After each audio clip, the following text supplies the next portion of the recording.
2023년 3월 말 차고송금 반환지원제도 이용 현황에 대해서 알려드리겠습니다.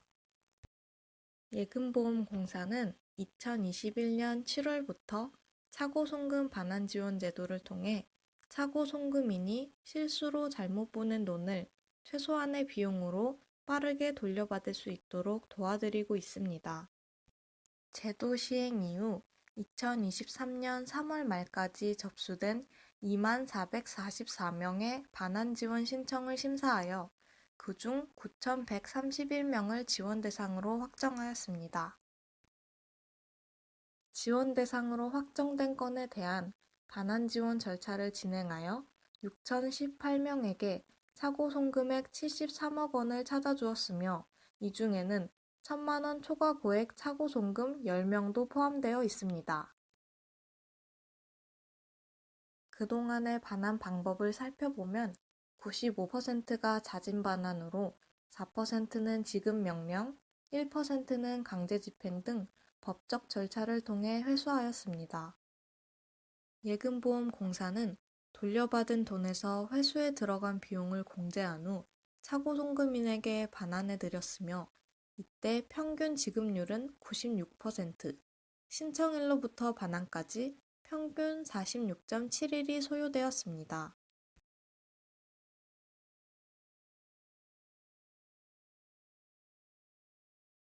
(2023년 1월부터 3월) 차고송금 반환지원 신청은 3,685건, 약 73억 원으로 전년 동기 2,745건, 41억 원 대비 34.2% 증가하였습니다.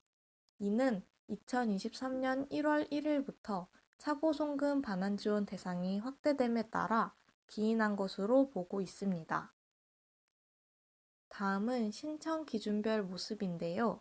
대부분이 100만 원 미만의 차고송금으로 10만 원 이상, 50만 원 미만이 7,505건으로 전체의 36.7%, 1,000만 원 초과의 고액 차고송금 신청건은 총 91건 0.5%를 차지하였습니다. 연령별로 차고송금인의 65.9%가 경제활동이 왕성한 30에서 50대로 다수이며 20대 이하는 17.7%, 60대 이상이 16.4%를 차지하였습니다. 지역별 비중을 알아봤을 때 경기 27%, 서울 20.7%, 인천 6.2%, 부산 6.0%, 경남 5.4% 순으로 인구가 밀집된 수도권이 약 53.9%를 차지하였습니다. 송금 유형별 비중입니다. 은행에서 은행 계좌로의 송금이 64.9%, 간편 송금을 통해 은행 계좌로의 송금이 8%로 은행에서 증권 계좌로의 송금이 7.7%를 차지하였습니다. 다음은 잘못 송금된 돈이 나에게 입금되었을 때 해야 할 요령인데요. 첫 번째, 예보가 발송한 채권 양도 통지서를 받으셨나요? 예금보험공사는 차고 송금한 사람이 금융회사를 통해 차고 송금액을 반환받지 못한 경우에 한하여 반환 지원을 하고 있습니다. 예금보험공사는 잘못 입금받은 사람에게 채권 양도 통지서를 발송하여 차고 송금된 사실을 안내하고 자진 반환하도록 권유하고 있습니다. 잘못 입금된 돈은 법률상 부당이익으로 차고 송금인의 부당이익 반환 채권이 예금보험공사에게 양도되었음을 수취인에게 알림으로써 차고 송금액을 돌려받기 위해 예금보험공사가 송금인을 대신해 채권을 행사하는 것입니다.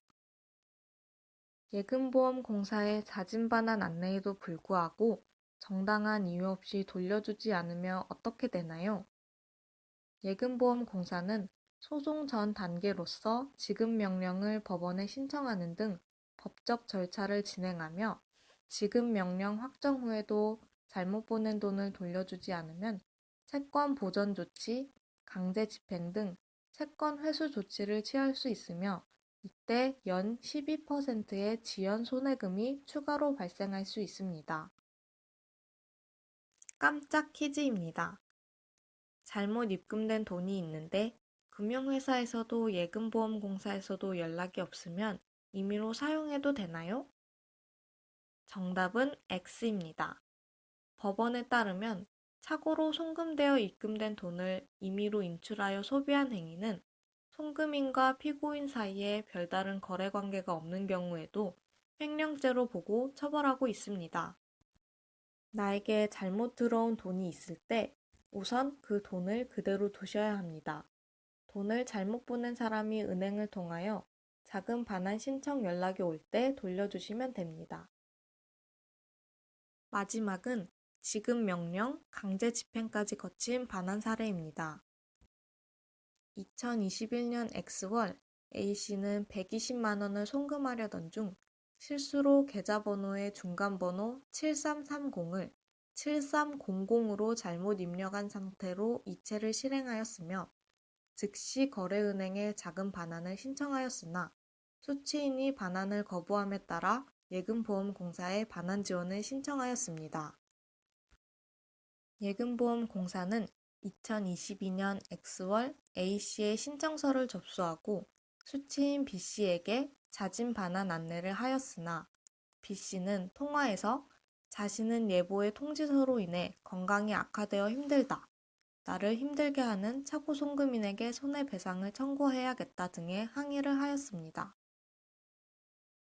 예금보험공사는 수취인의 불편사항을 반영하고 신청인의 동의를 얻어 자진 반환 기간을 연장하고 오픈 뱅킹 등 손쉽게 반환 가능한 방법을 안내했음에도 불구하고 B씨는 끝끝내 반환하지 않았습니다.